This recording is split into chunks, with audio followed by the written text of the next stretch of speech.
नहीं करता है। ये पायलट बन के उड़ जाइए। राजीव रंजन जी के प्रवेश में प्रवेश में आ चुके हैं, ट्रेनिंग स्टार्ट वो राजनीति करने नहीं आएगा। बात करेंगे। गेट मत खोलिए मत खोलिए। क्या कहेगा भैया राजीव रंजन जी के कहीं प्रवेश में आगमन हुआ है ये विधानसभा में? देखिए इनका घर कब से होगा, ये हमारा घर नहीं है। और अपने घर में आगे बढ़ेंगे ये खुशी तो हमेशा जाहिर होती है। और इस परिवार से मैं अलग नहीं हूँ और ये मेरे बड़े भाई हमेशा रहे। और कार्यक्रम एक बहाना है हम दोनों को मिलने का, एक जो दिली इच्छा होता है एक दूसरे से। तो कार्यक्रम इसलिए कर लेते कि अगर हम आए और कुछ हो ना तो कोई मतलब नहीं है मेरे लिए। और उसके हिसाब से आदमी आता है और उसी बहाने कम से कम अपने बिहार के लोगों के जनता के बीच में आदमी अपनी विचारधारा रख देता है या उनके लिए मनोरंजन कर देता है। इनको भी है जैसे इंसानों को एक जो इनकी खूबियाँ लोगों को नहीं पता है कि कितने बेहतर इंसान हैं, ये कितने बेहतर व्यक्ति हैं, कितने विचार इनके संपूर्ण हैं, क्योंकि इनको बहुत कम लोग जानते होंगे। बट इनका छोटा भाई भी जिसको पूरी दुनिया जानती है, तो इनके विचारधारा और इनकी आवाज़ बनकर कोशिश करता है कि इनकी बातों को मैं दुनिया तक पहुँचाऊँ और मैं दुनिया को बताऊँ कि अगर आपके बीच में कोई आ रहा है तो वो पावरफुल कितना है ये मायने नहीं रखता, वो इंसान कितना बेहतर है ये हमारे लिए मायने। व्यवहार कैसा रहता है राजीव रंजन जी का आपके, जो कब से आप लोग जुड़े हुए हैं? मुझे लगता है मैं 3-4 साल से जुड़ा हूँ। 4 साल से। और वो 4 साल में कभी पटना में मुझे किसी भी चीज़ की ज़रूरत अगर पड़ी है तो मुझे पता ही नहीं चला कि ज़रूरत पूरी कहाँ से हो, या मुझे रहना हो, खाना हो, सोना हो, जाना हो, आना हो, तो निस्वार्थ भाव से एक, जबकि मेरे से कोई लालच नहीं है। बस एक लालच यही है कि मैं इनका छोटा भाई हूँ और मुझे हक से कुछ मांगने में भी इनसे कोई शर्म नहीं होती है कि भैया मुझे यहाँ पे एक चीज़ चाहिए चला दीजिए, 5 गाड़ियाँ भेजिए मुझे काम है, 10 गाड़ियाँ भेजिए काम है। तो ये हमेशा एक पिता की तरह, एक बड़े भाई की तरह, एक शुभचिंतक की तरह, एक जो दिल से किसी को अगर प्यार करता है, एक माली की तरह हमारे से फूल को हमेशा इन्होंने पानी डालने का काम किया। चुनाव से पहले हम लोग कार्यक्रम देखे हुए थे परसा बाजार में, जो कि इससे पहले राजीव रंजन जी के साथ आपको हम लोग देखे थे। हाँ, तो वो निशा दीदी के लिए हम लोगों ने जो किया था उसी की बात कर रहे हैं जी। हम लोगों ने मीशा दीदी के लिए क्योंकि सारा कार्यक्रम और बहुत मेहनत किया था भैया ने मीशा दीदी के ऊपर, क्योंकि हम लोग बहुत प्यार करते हैं उस परिवार को और उस परिवार के हृदय से हम सब लोग मानते हैं। क्योंकि देखिए हमारा खून का रिश्ता तो नहीं है बट अपनापन का रिश्ता है। हम उस कोख से, राबड़ी देवी जी के कोख से पैदा तो नहीं हुए बट हम उनको माँ मानते हैं, ये हमारा विचार था कि किसी के कोख से पैदा होना मायने नहीं रखता है, आप किसी का सम्मान कितना करते हैं ये मायने रखता है। तो हम हमेशा माननीय अपनी माँ राबड़ी देवी का, पिता लालू प्रसाद यादव जी का, भाई तेजस्वी जी का, या मीशा दीदी का, या रोहिणी आचार्य, जो भी हैं उस परिवार फैमिली के, हम उनको अपने परिवार का हिस्सा मानते हैं। वो हमें कितना मानते हैं ये उनसे ज़रूर पूछिए। और क्योंकि हमारा ये विचार है कि हम उनको प्यार करते हैं और हमें दुनिया को बताने की ज़रूरत नहीं है, हम प्यार करते हैं तो करते हैं, बस काम करते हैं। और बिल्कुल भी हम सबके बीच की कैसी कड़ी है जिस कड़ी के बिना सारी चीज़ें अधूरी हैं। क्योंकि अब उतनी देर से देखिए मैं बोल रहा हूँ, एक नेता होता तो अब तक अपनी बातें रख देता जी बिल्कुल, बट एक नेता नहीं, एक बेटा की तरह इस समाज का सेवा करना चाहते हैं, यहाँ का नेतृत्व करना चाहते हैं।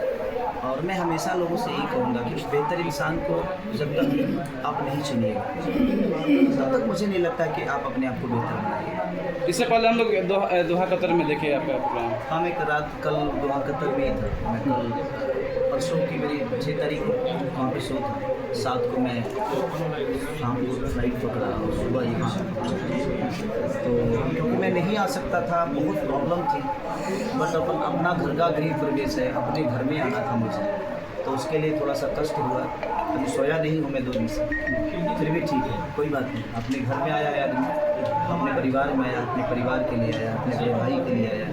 तो हमारे लिए विषय ये है कि हमारे लिए रिश्ता बहुत बड़ा है और उसके लिए मेरी नींद 2 दिन बाद में नहीं पूरी हो सकती। तो मैं हमेशा प्रयास करता हूँ कि जिनसे मेरे रिश्ते हैं उनसे, उनके खुशियों में, उनके दुख में जब भी मेरी ज़रूरत पड़े मैं हमेशा तत्पर रहूँ और हमेशा उनका आशीर्वाद मुझे मिलता है। 2025 का चुनाव भी काफ़ी नज़दीक आ चुका है, बिहार विधानसभा का। इसके लिए किस तरह से देखते हैं आप? किसको मुख्यमंत्री, कौन मुख्यमंत्री बनना चाह रहे हैं? देखिए, मेरे चाहने और ना चाहने से कुछ होने वाला नहीं है। मेरे से आप अगर संगीत के बारे में पूछिएगा तो मैं जरूर कहूँगा। खेसारी भैया विधायक बनेंगे? नहीं, क्या है भैया? क्योंकि मेरे विचारधारा में नहीं है। मेरे विचारधारा में लोगों का प्यार पाना है, और मैं किसी एक वर्ग का और किसी एक पार्टी का बन के नहीं रहना चाहता। मैं उस पार्टी का बेटा हो सकता हूँ, अलग विषय है मेरा, क्योंकि वो मेरा रिश्ता है, मैं उनको प्यार करता हूँ। बट मुझे मेरे विचारधारा में कभी नेता बनना नहीं है कि मैं नेता बनूँ। मैं सेवा कर ही रहा हूँ। सेवा करने के लिए किसी जगह की ज़रूरत नहीं होती। सेवा करने के लिए आपको मन में श्रद्धा की ज़रूरत होती है कि आप एक छोटे से पत्थर में भी भगवान पैदा कर देते हैं, मन से ही तो करते हैं। अगर आपके मन में भगवान का श्रद्धा नहीं होगा तो पत्थर में भगवान होता है क्या? नहीं। लेकिन आपने मन में बैठाया कि पत्थर में भगवान है और आपने उसको पूजना शुरू किया, तो यही बात है। और मैं कभी भी नेता है ना, ये तेजस्वी भैया है ना, हाँ। लालू चाचा है ना, मीसा दीदी है ना, नीतीश चाचा है ना, चिराग पासवान जी है ना, ये सारे लोग बिहार को संभालने के लिए तो है ही धरती पे। तो भाई, मैं जिस विधा में दुनिया ने मुझे भेजा है कि नहीं यार, खेसारी लाल यादव एक गायक है, एक कलाकार है, तो मैं अपनी कलाकारी से बहुत खुश हूँ। और मुझे लगता है कि दुनिया ने जो मुझे दिया है वो बहुत ज़्यादा है, ये कम नहीं है। ये प्यार और जो सम्मान मुझे मिला है वो कम नहीं। और हमारे बड़े भाई जैसे पिंकू भैया हैं, तो नेता बनना होगा तो हम इनको अपने विचारधारा इनके अंदर डालेंगे कि हमारा विचारधारा है कि यहाँ के बच्चों को शिक्षित बनाइए, ताकि तभी बिहार विकसित तभी हो सकता है जब यहाँ शिक्षित इंसान होगा। तो पहले तो शिक्षित बनाइए, विकसित तो अपने आप हम अपने आप को बना लेंगे। तो मेरे कहने का मतलब, जब हमारे पास शिक्षा होगा, हमारे पास चीज़ें होगी, तो ऐसे ऐसे लोग आएंगे जिनके पास ऑलरेडी भरा हुआ है। भगवान ने दौलत की कमी नहीं दी, बट एक जगह की ज़रूरत है। तो ऐसे लोग आएंगे तो कमाने के लिए नहीं, बल्कि लोगों के अंदर लुटाने के लिए आएंगे, लोगों की ज़रूरत पूरा करने के लिए आएंगे। तो मुझे ऐसा लगता है कि बिहार को ऐसे लोगों को चुनना चाहिए जिनकी पेट भरा हुआ है। ऐसे लोगों को नहीं चुनना चाहिए जिनका पेट भरा ही नहीं है। तो वो तो पहले अपना पेट भरेगा, उसके बाद ही आपके पेट। कोई भी दुनिया का भूखा आदमी पहले तो खुद खाएगा ना जी, उसके बाद आपको खिलाएगा।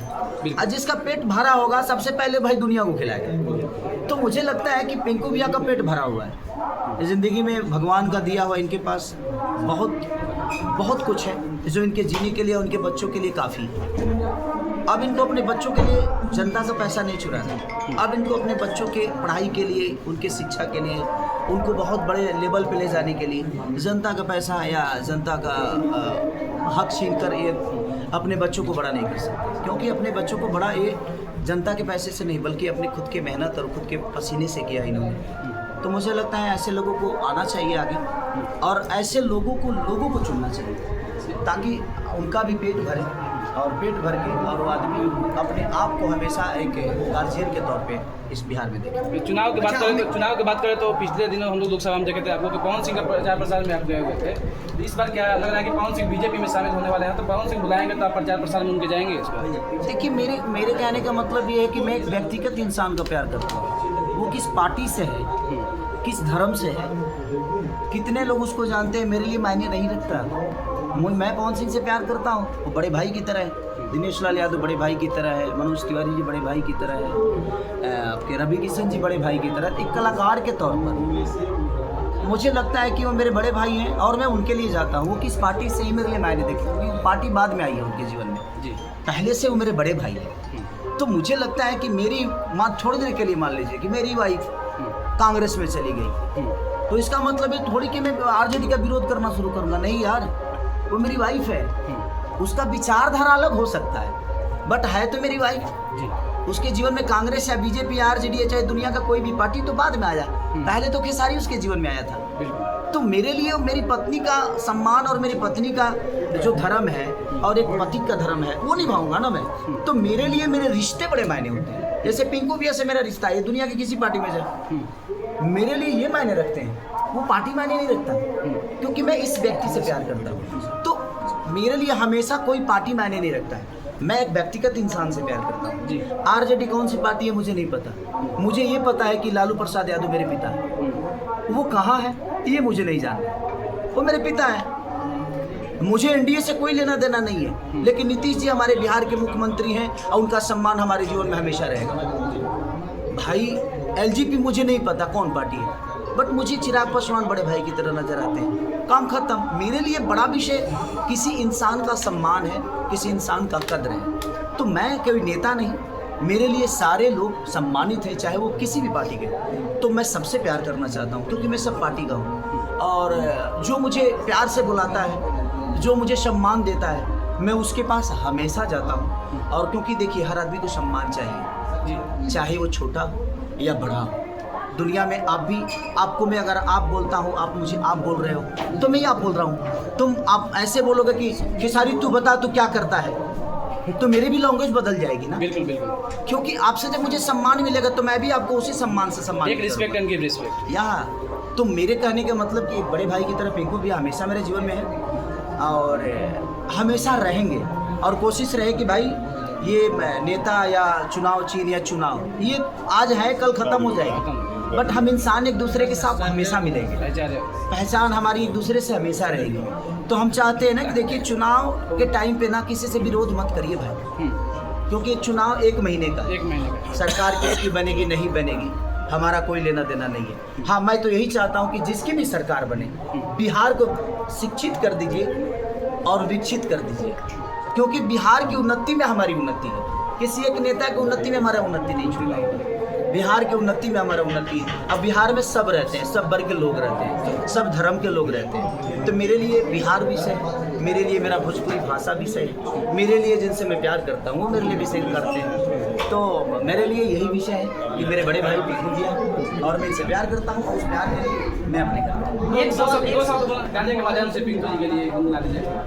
क्या इनके लिए कौन गाना गाएगा? एक सवाल, कोई सा भी गाना गाऊंगा तो इनके लिए कैसे हो सकता है? इनके मनोरंजन के लिए, जिस दिन इनके लिए गाऊंगा आपको सुनाऊंगा। खेसारी भैया एक सवाल, हमेशा से दो जोड़ी अखिलेश बाबा और आपकी जोड़ी हमेशा से कुछ ना कुछ नया लेके आती है, इस बार क्या कुछ बिहार के लोगों को नया मिल रहा है आप लोगों की जोड़ी से? देखिए कृष्ण और सुदामा की जोड़ी तो वर्षों से आई है, ये ब्राह्मण कुल के आदमी है और मैं जदुवंशी हूँ, बट एक कलाकार होने के नाते मेरे अंदर एक ब्राह्मण का सम्मान हमेशा एक सुदामा की तरह रहा है। और मैं ही नहीं बल्कि मेरे पिताजी भी हर ब्राह्मण को बड़ा सम्मान देते हैं। खोला माल मेरे खून में है किसी का सम्मान, चाहे ब्राह्मण का बच्चा छोटा क्यों ना हो और बड़ा क्यों ना हो, तो मेरे लिए हमेशा वो लोग आशीर्वाद देने के लिए उनके हाथ उठती है। और ये तो मेरे बाबा है और ये सच पूछिए तो मेरे दाहिना ही नहीं मेरे अंग में एक हिस्सा है, जिस हिस्सा के बिना मैं अधूरा हूँ। तो हर आदमी के जीवन में कुछ ना कुछ होता है। मेरे जीवन में मेरे से जुड़े हुए जितने भी लोग हैं, अगर उनका छोटा भी इतना भी योगदान है ना, तो वो किस जाति से मेरे लिए मायने नहीं रखता, वो मेरे लिए योगदान मायने रखता है कि उस इंसान का योगदान मेरे जीवन में था और उस इंसान के योगदान से मैं बड़ा हुआ हूँ। इसीलिए रिस्पेक्ट मेरे लिए उस इंसान की होती है, वो किस जाति से इसकी नहीं। लेकिन ये भगवान की कृपा से तो ऑलरेडी भगवान ने इनको बना के ही भेजा है कि जाओ भाई आशीर्वाद देते हो। चुनाव मेरे लिए वो हमेशा पूजनीय रहे। मतलब इस बार नया क्या आएगा, इस बार नया क्या आएगा? रोज नया करते हैं हम, एक दिन आए तब रोज नया आता है, हर घंटे कुछ ना कुछ नया। अभी हम गाड़ी में चलते चलते 3-4 गाने लिख दिए, तो हम लोग का चलता रहता है। हम सब गुनगुना दीजिए गाना जो नया है। जाही राजा जी पलंग सगवान धमाल मचाया दोहा में। दोहा में यही गाना बचाया। कैसा लगा है साहिल जी आपके प्रदेश में?